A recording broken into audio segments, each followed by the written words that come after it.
Welcome to the Philip Koerper Show. This is episode 18. I'm Philip Koerper. This is August 13th, Monday. I'm excited to talk about the silent majority today. Been thinking a lot about this. Richard Nixon in 1969, in November 3rd, gave a speech which really popularized his presidency. And he said, "And so tonight to you, the great silent majority of my fellow Americans, I ask for your support." There was, back in 1969, the Vietnam War was going on. There's a big counterculture movement, lots of hippies, lots of protests.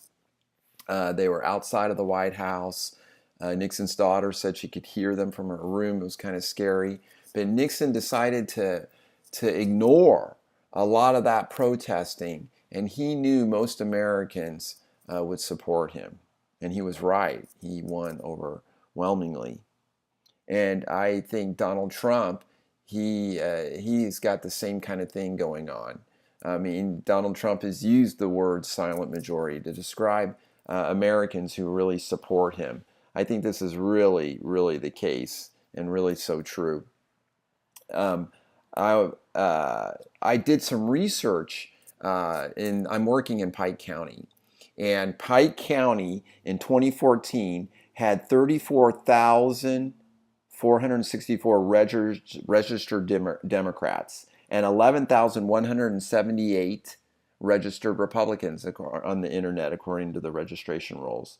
So that's 47,000 registered voters in Pike County in 2014.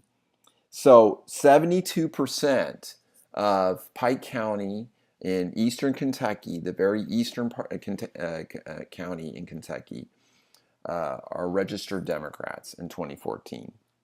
And so during the election of 2016 in Pike County, Donald Trump got 19,740 votes. Okay, so of all the votes tabulated, he got 80%, 80.1% of the votes.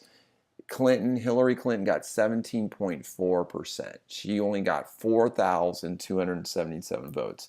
She only got 4,277 votes out of 34,000 registered Democrats. Okay. Donald Trump got 19,740 votes, and there were only 11,178 registered Republicans. Okay, so we know not everyone's voting. And so Donald Trump won 80% of the vote in Pike County, which is 72% registered Democrats. Okay, so this is something that I think a lot of people are really missing. When they're doing some analysis on the Ohio election of the District 12, I've heard a lot of analysis on this, and I think a lot of people are getting this wrong. A lot of people are forgetting about the registered Democrats out there who are very supportive of Donald Trump. So here in Pike County, where I work, you can tell, I mean, it's very obvious to see that many Democrats supported Donald Trump. And I love to hang out here in McDonald's. I love to talk to people there. Lots of different ideas about politics. It's frustrating because CNN is running on the TV. I really want them to switch it to Fox News.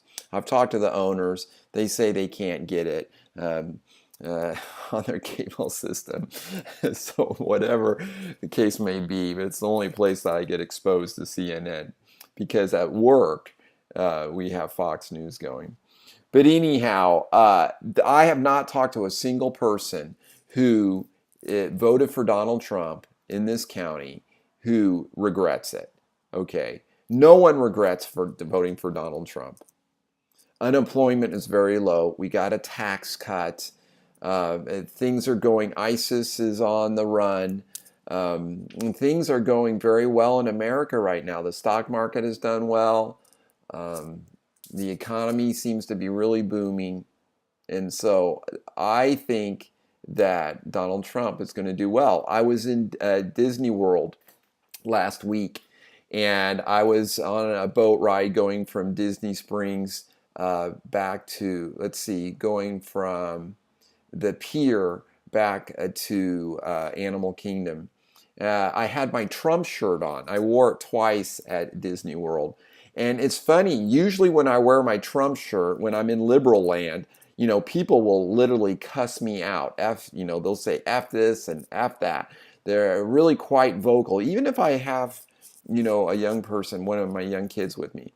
So anyhow, I thought that might happen, wearing my Trump shirt proudly and boldly around the parks at Disney World. But the few people who did comment on my shirt were thumbs up. One person worked for the federal government, and he asked me on this boat ride, he asked me if I thought Donald Trump was going to win in the upcoming election in 2020. And I said, if the economy goes good, I definitely, my opinion is yes. Why not? Okay, I think he's even more popular now than he was. The most of the old Republican Party now has embraced him, or working with him. Mitch McConnell and Paul Ryan. I mean, Paul Ryan wanted Donald Trump to bow out of the campaign when the Access Hollywood things were revealed. So I think that Donald Trump is looking really good. And I use these numbers in Pike County to emphasize the point that many people are forgetting, that many Democrats, again, in middle America, just leave out the coast, middle America, many Democrats are going to vote for Donald Trump again. They're going to vote for him again. And so Donald Trump, I think, is going to win with this Democrat vote. And then there's something that's really exciting is people like Candace Owens, Diamond and Silk, Kanye West, other people in the black community are really being very vocal, very expressive of that we are tired. They're saying we are tired of just always being Democrats and always just being grouped in to the Democrat Party. We want to think for ourselves. We want to, embrace other ideas. And so there have been some polls that says that in the black community, blacks, support for Donald Trump has doubled. So this is really pretty exciting. So with the Republican Party being more embracive of the black community, this could be just super exciting. A lot more support, a lot more votes. I do want to mention Charlie Kirk has been very vocal about tweeting about voter fraud. I talked about this in the last podcast about California and the voter fraud going on there. We have evidence now. I mean, the Democrats say there's no voter fraud. Well, this is a lie. We now have evidence of people who are voting twice in different states. Also, we have evidence, like I said in the last podcast, of all these registered voters, people who can vote in California who are not legal citizens.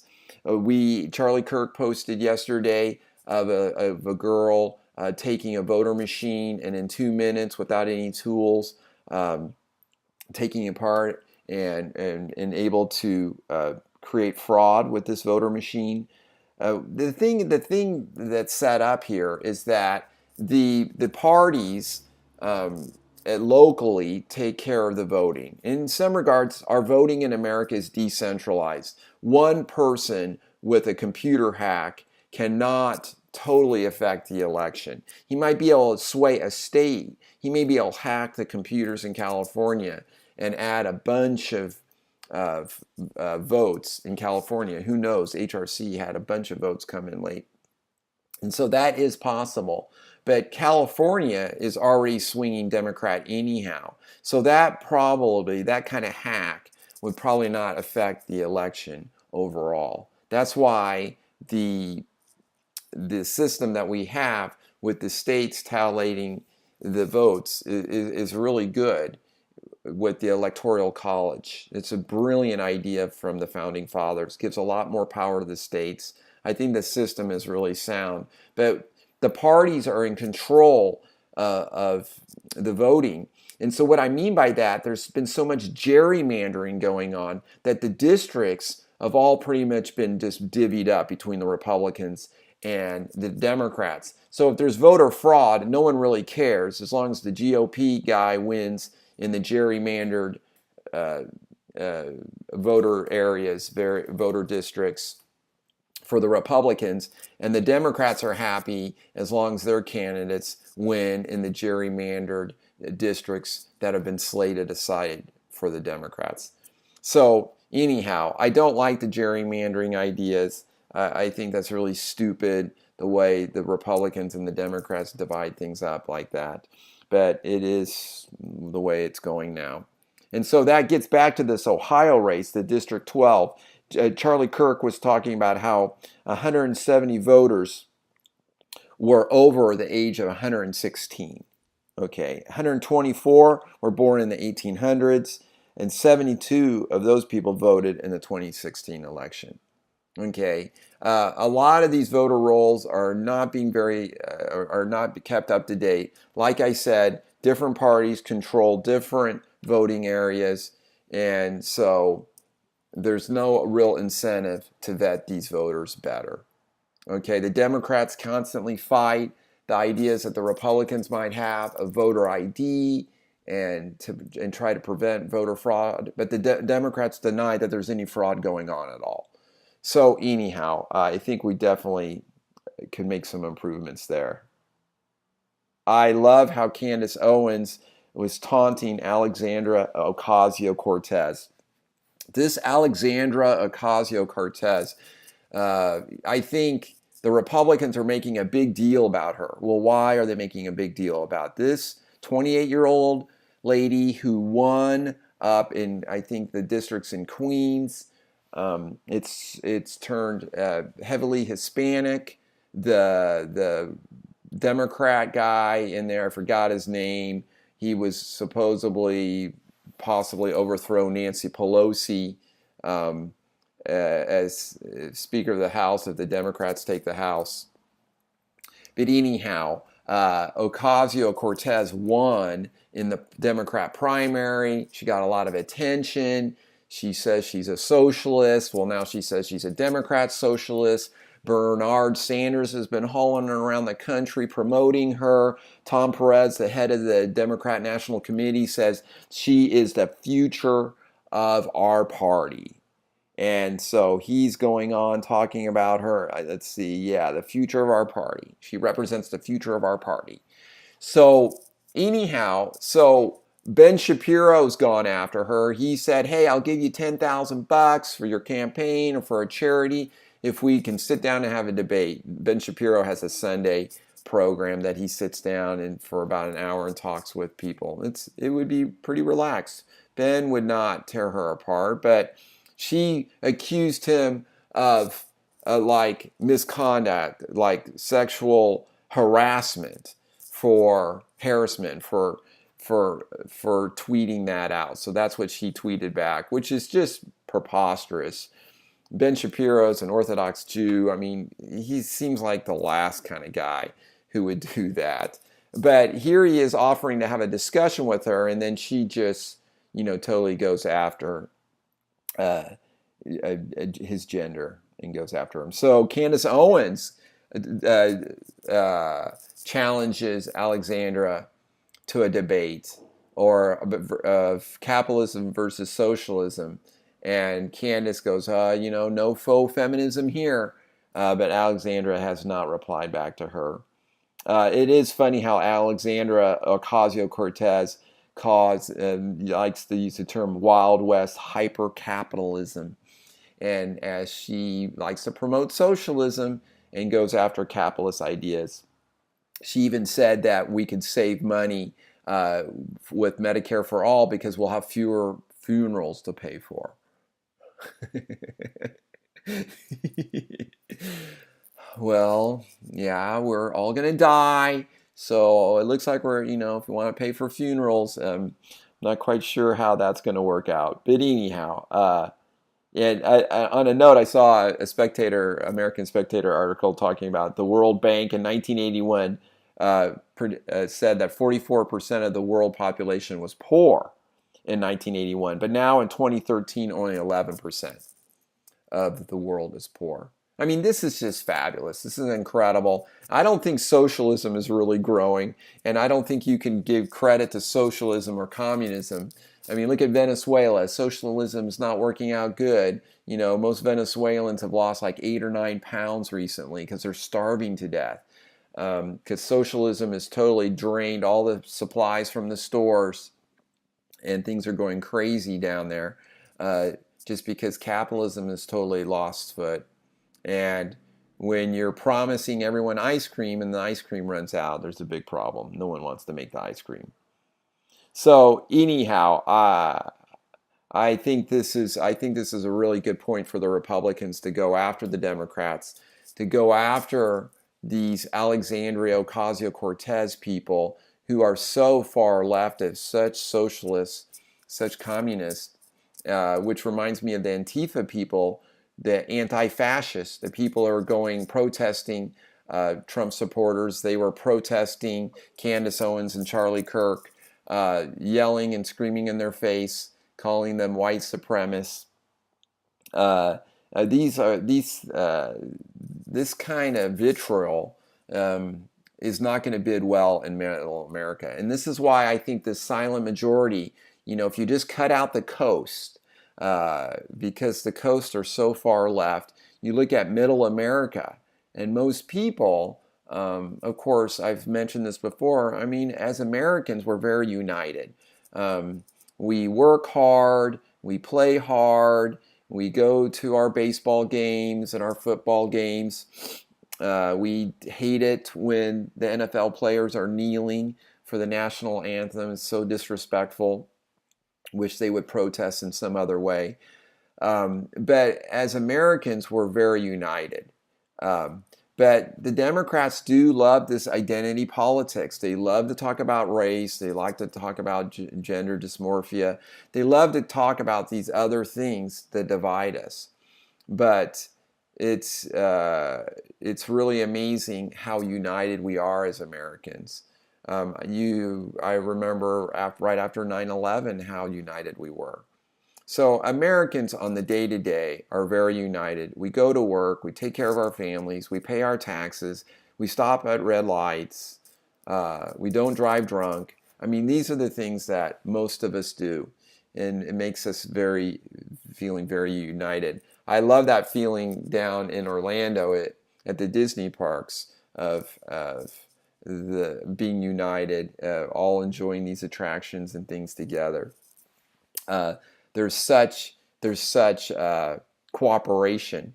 I had a friend who, speaking of cooperation, I had a friend who was watching an evolution type documentary about apes and apes developing into humans, and about our brains and how our brains are so big, humans are, with our frontal cortex, and how the big difference really between humans, Homo sapiens, and the other animals is that our cooperation.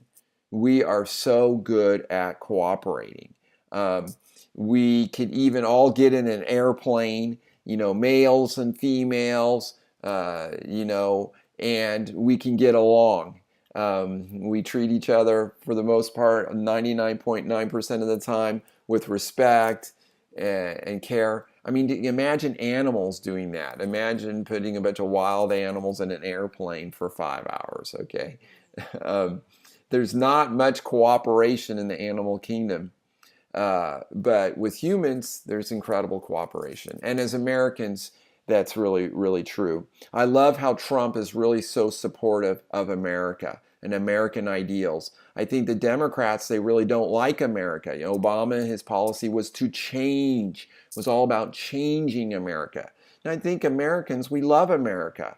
We love what it stands for. We love this culture that we've built. We love the cooperation that we have here and the capitalism. So you can work hard and make lots of money and to benefit the whole world.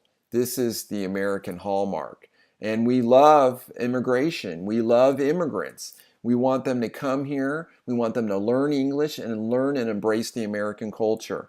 I've mentioned before my great-grandfather. That's what my grandfather said that he did. I never met him. He died before I was born.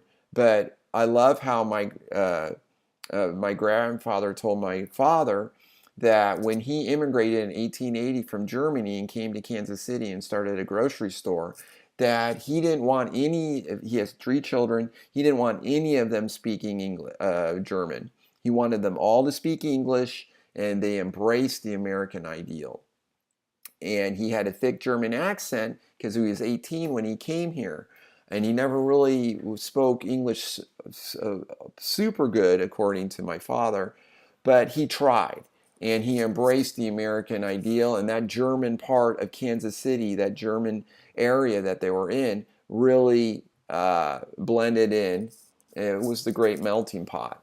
That is really the beauty of America and how united really are. And I love how really Donald Trump is really trying to pull us together on that. And I think that really is totally amazing. Okay, I'm just looking over my notes to make sure I covered everything that I wanted to talk about. But I wanted to tie everything back into this silent majority about how many people in America are very united behind Donald Trump. It was great to get those thumbs up from Trump supporters. I had Goofy, got an autograph from Goofy at the Magic Kingdom. He gave me a hug. That was great. I had my Trump shirt on. I thought that was great. I would like to think that Goofy was endorsing Donald Trump. And I just wanted to close out with 2 of my favorite things at Disney is I love the American experience in Epcot, and I love the Hall of Presidents at the Magic Kingdom. I cry at both of them. They both promote America. It's the Hall of Presidents is just amazing. I know it's just an attraction, but on stage with the mechanical presidents, you have all the presidents of the United States on stage. It's great solidarity. The symbolism is very powerful. I love how George Washington introduces Donald Trump. I love the respect that all the presidents give each other, even though this is just made up. It's wonderful. It really is a wonderful thing. I encourage you guys to see that attraction. But it just shows you how great America is. I love this country. I'm so grateful that I was born here. And when I say my prayers, I frequently thank Heavenly Father for being born in this country to be able to enjoy the wonderful blessings we have here. You guys have a great day, and I'll talk to you soon. This is Philip Koerper. This is the Philip Koerper Show, copyright 2018. You can find other podcasts at iTunes and SoundCloud or at my website, philkoerper.com. Have a great day. Thanks. Bye.